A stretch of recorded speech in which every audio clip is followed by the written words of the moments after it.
Chérie, le repas est prêt, il faut que tu viennes manger et prendre tes médicaments.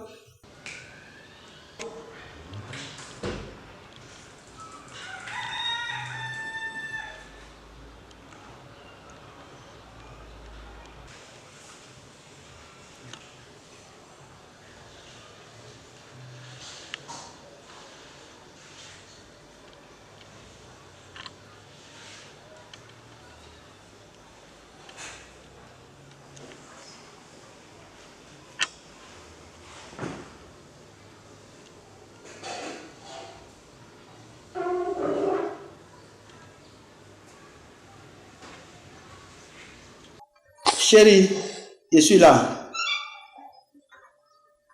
Ok. Je vais te servir à manger.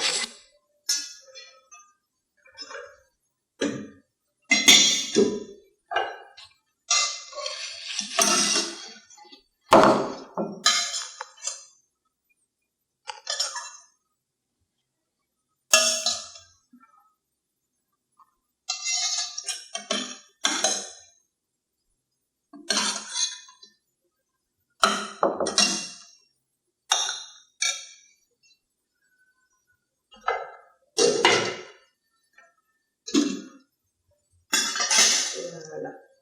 Merci Bon chérie. appétit. Merci chérie. Il n'y a pas de sel dans la sauce. Ah, chérie. Tu as déjà oublié les prescriptions du médecin?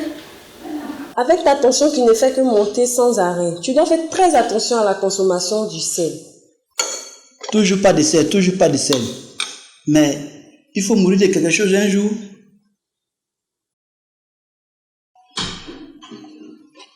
Ah, chérie.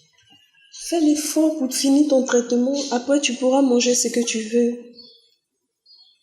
Fais l'effort, s'il te plaît, chérie. Ok?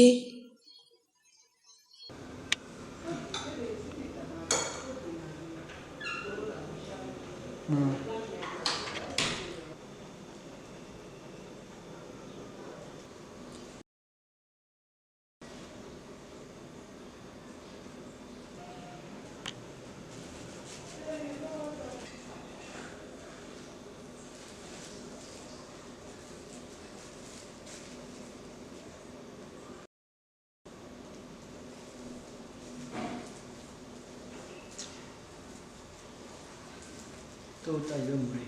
Il vaut mieux de mourir maintenant.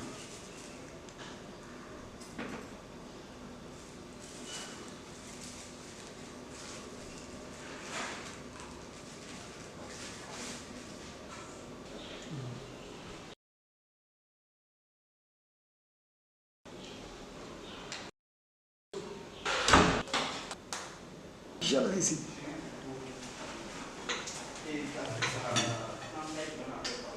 Bonjour maman. Bonjour Karine, ça va? Oui, ça va maman. Ça a été l'école? Oui, ça a été. Dieu merci. Bonjour ma chérie. Bonjour papa.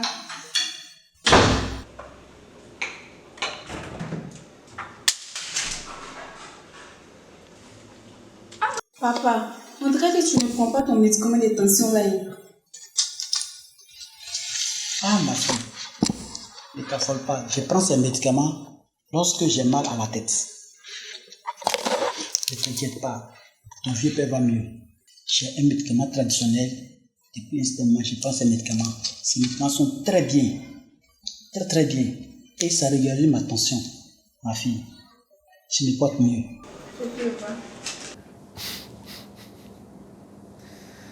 Ne faites surtout pas comme ce patient. L'AVC, c'est une maladie grave. C'est la deuxième cause de mortalité, c'est-à-dire la deuxième cause de décès dans le monde. Et c'est la première cause de handicap acquis de l'adulte. Dans le contexte africain, c'est une maladie dont l'importance est de plus en plus croissante. Et tout simplement parce que la population ignore véritablement les causes ou encore ne prend pas au sérieux les mesures de prévention. Et il n'y a pas vraiment, des programmes ne mettent pas encore l'accent là-dessus, comme c'est le cas pour certaines maladies transmissibles, les maladies infectieuses et autres. Et donc, ce qu'il faut savoir, c'est que parmi les facteurs de risque, c'est-à-dire les causes, on va dire entre guillemets, ce qui favorise la survenue des AVC, l'hypertension artérielle est le premier facteur. C'est-à-dire non seulement c'est même un facteur de risque, et dans certains cas, c'est même carrément une cause d'AVC. Et donc, il est très important de savoir qu'est-ce que c'est et comment prévenir ou bien quel comportement nous devons avoir devant cette maladie. Et l'hypertension artérielle, c'est donc l'augmentation de la pression à l'intérieur des artères. On va dire la pression un peu comme quand on a un tuyau d'eau, qu'on veut arroser une fleur, une plante. On augmente le débit, on augmente la pression. Et plus on augmente la pression, plus le tuyau peut être usé. Et également, les plantes sur lesquelles la pression va arriver avec force aussi peuvent être endommagées. Donc, c'est un peu une petite image qu'on peut utiliser par rapport à l'hypertension artérielle. Donc, c'est une maladie qui, dans 90 à 95% de cas, n'a pas de cause. On parle d'hypertension artérielle essentielle. Et très souvent, il y a une notion d'hérédité, c'est-à-dire que si mes parents ont eu ça, ou des personnes de ma famille ont ça, j'ai des risques de la développer.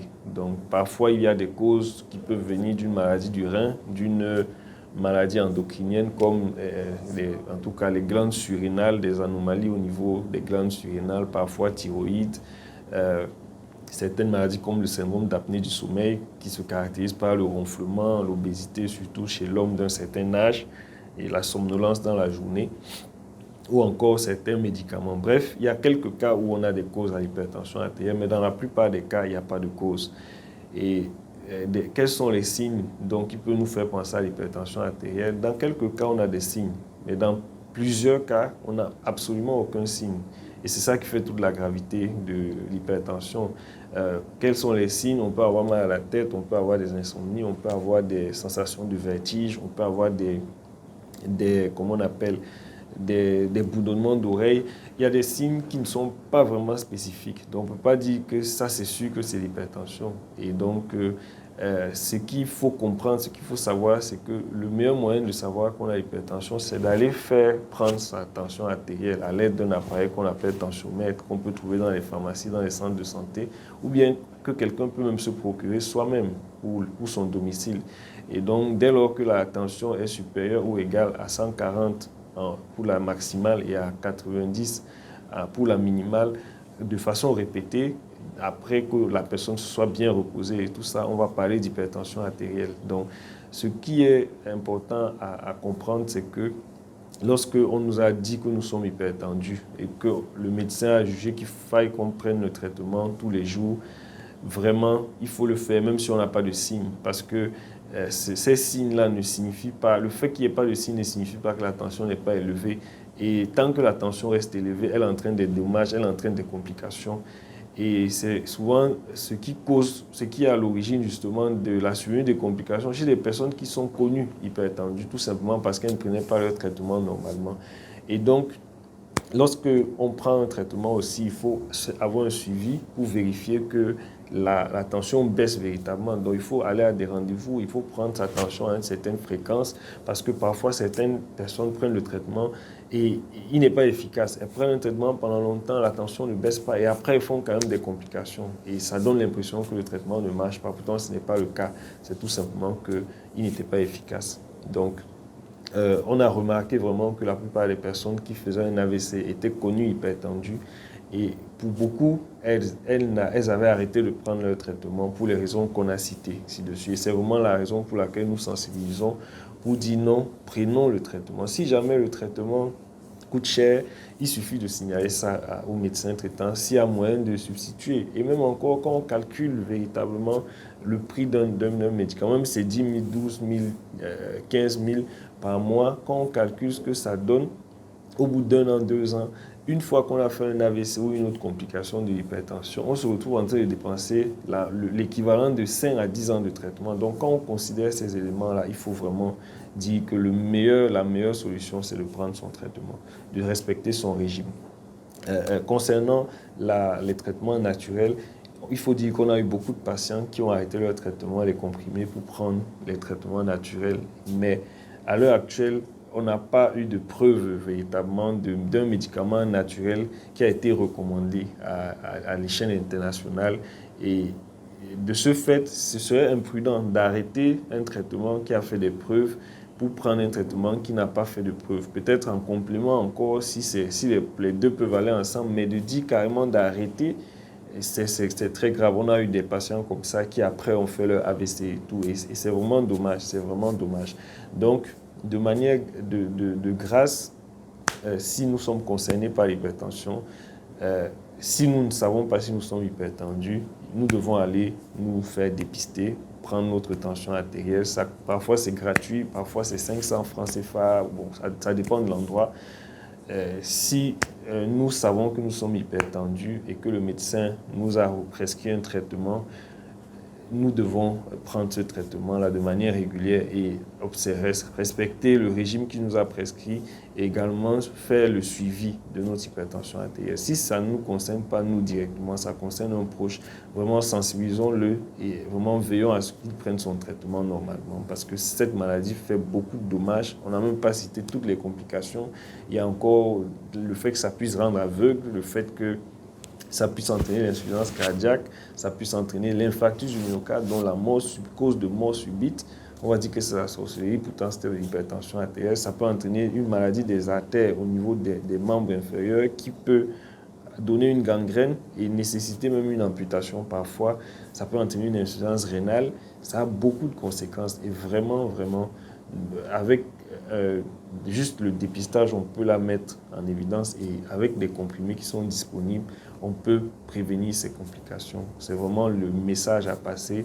Dépistons notre hypertension artérielle, traitons-la lorsqu'elle a été confirmée. Merci.